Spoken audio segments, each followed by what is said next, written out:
Welcome to the Department of Communications internship presentations. My name is Christine Schiffbauer. I would ask you to be a great audience and please silence your phones as we prepare to hear from this week's lineup of interns. Today we have Stephen Treadle, Cole Keller, Tyler Drum, and Chris Barrish. Almost every athlete has two dreams: win championships and make highlight reel plays.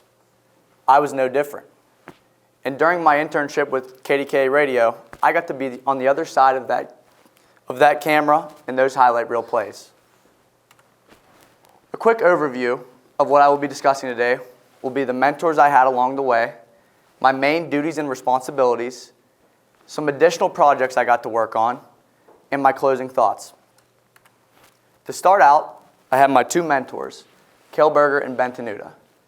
Cale was the former social media manager for our high school sports coverage, and he taught me a lot about professionalism and the ins and outs of social media, branding, and management of those accounts. He is now the host of Y108 Pittsburgh Country Music radio station.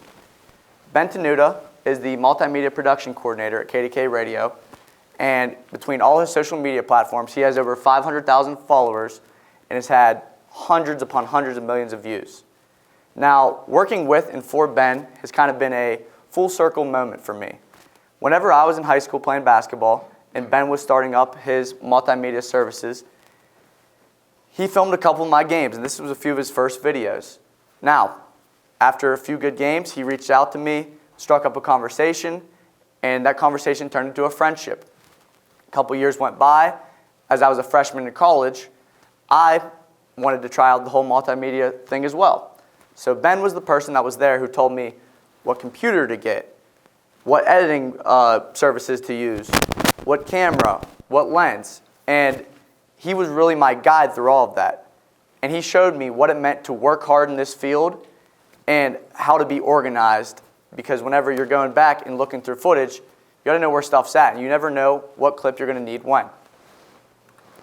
One of my main duties and responsibilities is photography. Photography is about capturing a moment. And sometimes whenever you're going game by game, you're going to get similar moments. Every game, someone's going to be running with the ball. Someone's going to make a tackle. The quarterback's going to throw. In basketball, someone's going to shoot. They're going to pass, right? They're going to dribble.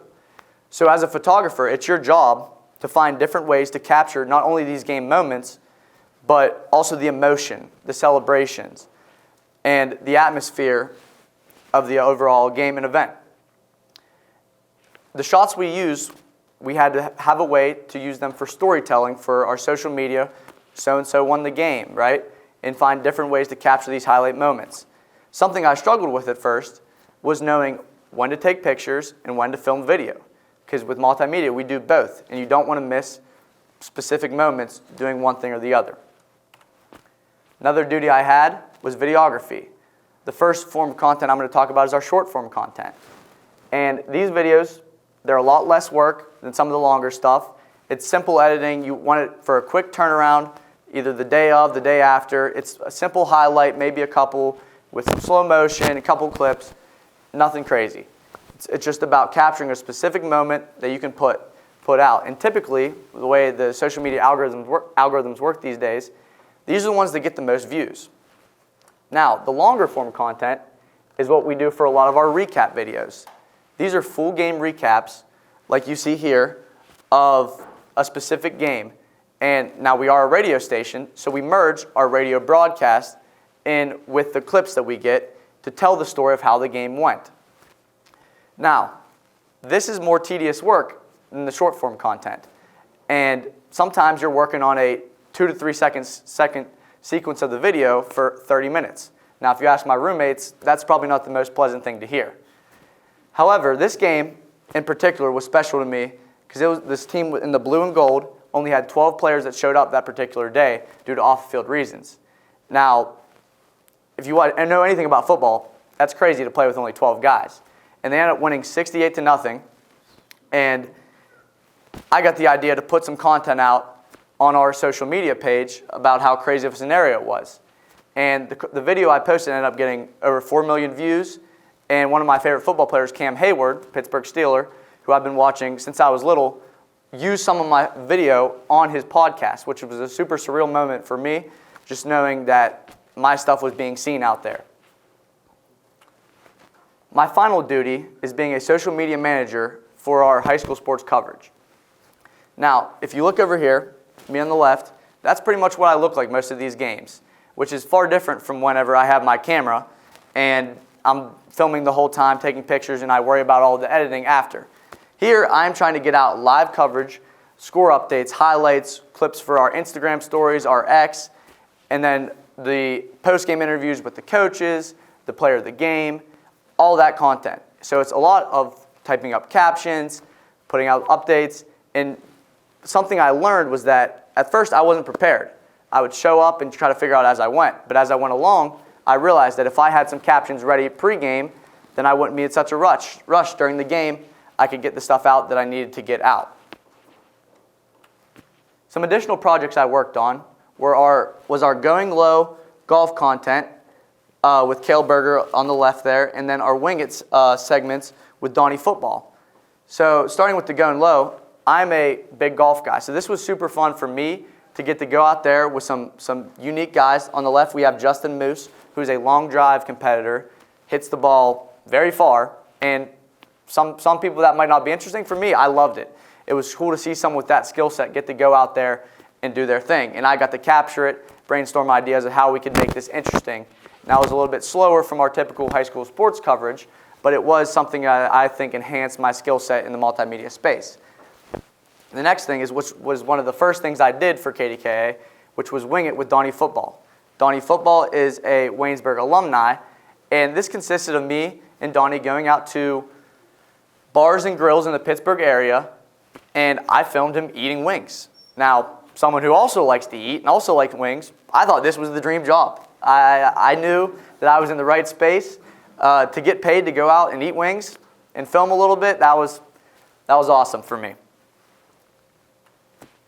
Some of my final takeaways is that I believe that I improved in my filming skills, my editing skills, and also my content management.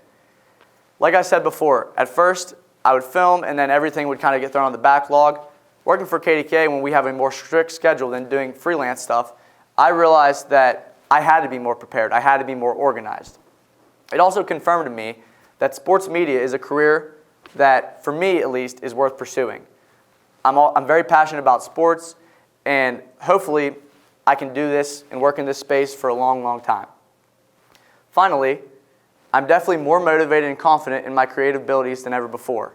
And a lot of that is thanks to the work I put in and the different experiences I got with KDKA, the mentorship I received from guys like Cale and Ben, and also the professors here at Waynesburg that allowed me to, instead of working broadcast, to go out there on the field, whether it's football or basketball or softball, take pictures, do videos, and improve my skills for what I do in the workplace.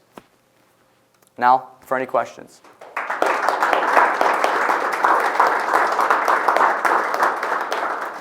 Dean. Are you doing the championship game Saturday? I am. It'll be a long day. For a few ways to try to integrate new shots, how are you always looking for different angles, and specifically with more room on the sidelines this week down in Hines, what are some ways that you're looking to do that? So in a scenario like that, like you said, there's a lot more space, but it can also be hard because you have a ton of different videographers there. Now, specifically for this weekend, I'm the editor, so I will be hopefully in the warm room editing the whole time, and I'll pop out from time to time. But there will be scenarios, and for basketball, whenever I'm out on the field doing actual work, and it can be tough with all the people out there. I think for something for me is watching, whether it's NFL broadcasts or highlight videos from the past that I grew up watching, SportsCenter, seeing those angles and trying to integrate that into my own work. Suppose? How important do you think connections are in our field? Because as you mentioned in the beginning, with luckily your connection you were able to strike with Ben much early on in your life, that was able to lead to certain things and get you where you are today. How important do you think that is for anybody? Yeah, I mean, it's huge, and especially working in sports. I mean, I played a lot of sports growing up. I played baseball, I golfed, I played basketball. So coming into this field, like you said with Ben, I already had an in. And a lot of these players, some of them, obviously now I'm a little older than they are, but for the first whenever I started doing the videography and photography, I knew a lot of these players.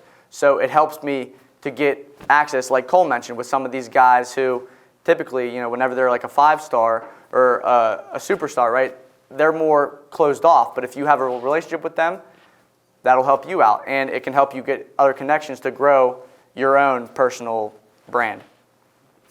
Andy? How did you, or were you surprised by the responsibilities when it wasn't you holding the camera, like editing or tweeting? Did you find you enjoyed that more than you expected, or would you rather be holding the camera? So it's tough because as someone that is a fan of sports, I don't love the aspect of typing up the whole time and I'll watch for a few minutes, get a good highlight, and then the next 2 or 3 minutes I'm trying to get something out on multiple platforms. So that aspect of it I don't love, but I do like how the work is all there, right? I start from the beginning with the pregame, post, the action throughout the game, and then post-game, once we get our videos out, I'm typing up the captions. A lot of that I can get done in time, whereas if I'm filming and taking the pictures, I'm filming, then I got to go back, sort through a lot of footage, a lot of pictures. So it kind of has its pros and cons both ways. I think I like more so the videography and photography with the camera more so than with the social media, just on the fact that I have more creative input over it, and so I can kind of get myself out there more with it. But they both have their pros and cons.